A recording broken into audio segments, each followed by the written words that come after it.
সারা মাঠ শুধু পানি আর পানি, যা এক প্রকার মিনি কক্সবাজারের রূপ ধারণ করেছে।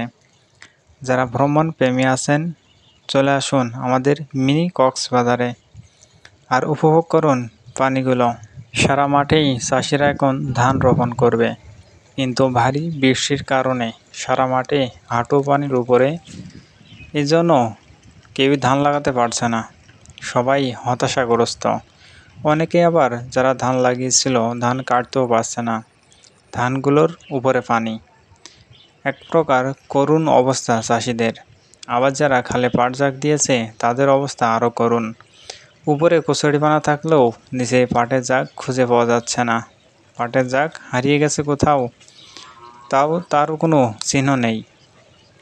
আবার যারা পাতো দিয়েছে সে পাতোগুলো পানির নিচে তলিয়ে গেছে, সে পাতোগুলো আদৌ হবে কি না তার কোনো সম্ভাবনা নেই।